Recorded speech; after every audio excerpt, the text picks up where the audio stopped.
조금 전 서울고등법원이 이재명 대표의 선거법 위반 사건 항소심 첫 공판기일을 잡았습니다.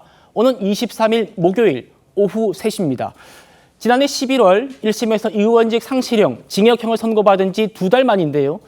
여권에선 당장 이재명 대표의 재판 신속하게 진행해야 한다, 이런 촉구 발언이 나왔습니다. 만나보시죠. 윤석열 대통령 영장심사는 신속하게 진행하면서 이재명 대표 재판을 지연시킨다면 사법부의 공정성에 대한 신뢰는 흔들릴 수밖에 없습니다. 사법부는 이재명 대표의 온갖 재판 지연 전술을 모두 허용해 주면서 기소 후 6개월 안에 끝났어야 할 공직선거법 1심 재판을 무려 2년 2개월 만에 마쳤습니다. 이제 이재명 대표의 공직선거법 위반 2심 판결은 반드시 2월 15일 안에 나와야 합니다. 자, 지금 법원에서 나온 얘기들, 속보들 저희 전달해 드리도록 하겠습니다. 계속해서 보여주시고요. 먼저 조희대 대법원장도 그동안 재판 지연 문제를 신속하게 해결해 나가겠다고 밝혔죠. 그 목소리도 만나보시겠습니다. 원래는 어느 때보다 사법부의 역할과 책임이 막중합니다. 요사이 국가적 혼란을 겪으며 우리가 새삼 깨달은 것은 모든 국가기관은 국민이 부여한 권력을 올바로 사용해야 하고 이를 월권하여 남용하거나 국민에 대한 봉사와 책임을 회피해서는 안 된다는 것입니다.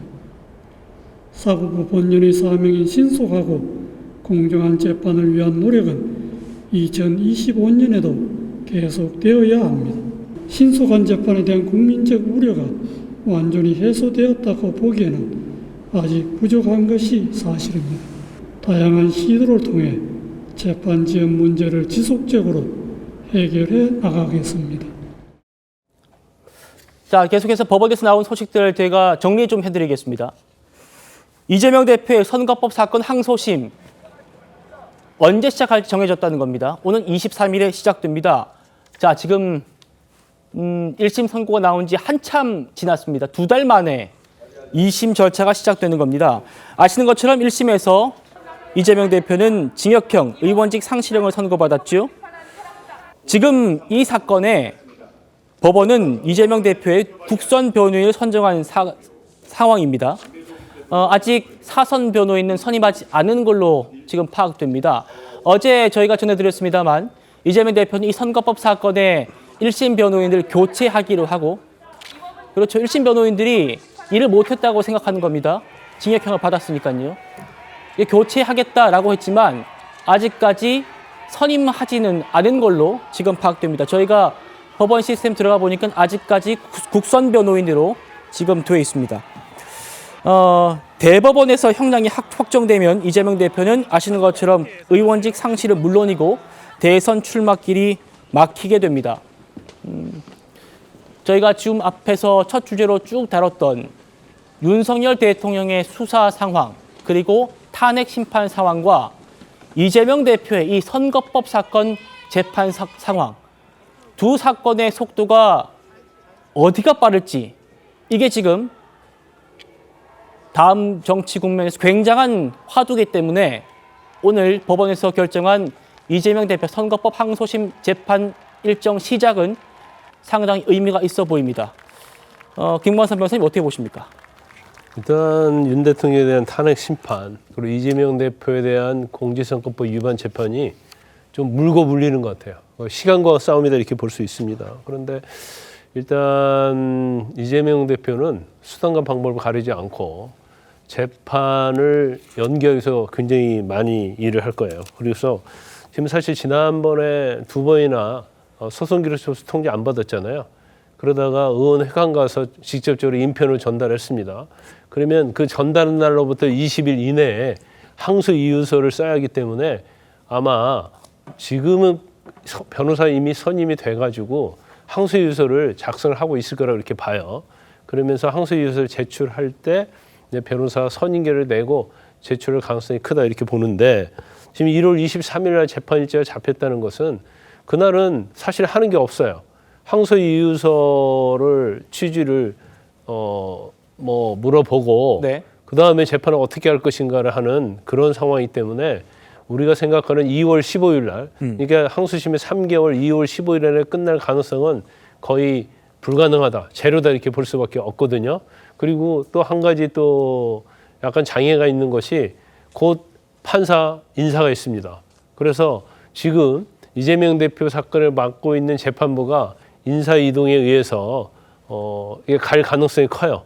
그럼 또 새로운 재판부가 올 것이고, 그러면 그런 새로운 재판부가 어떻게 재판을 이끌어가냐에 따라서 선고 결과의 어떤 속도가 달라질 것이다 이렇게 보는데, 그렇다고 한다면 적어도 2월 중에는 재판이 끝날 가능성이 거의 없다 이렇게 볼 수 있을 것 같아요.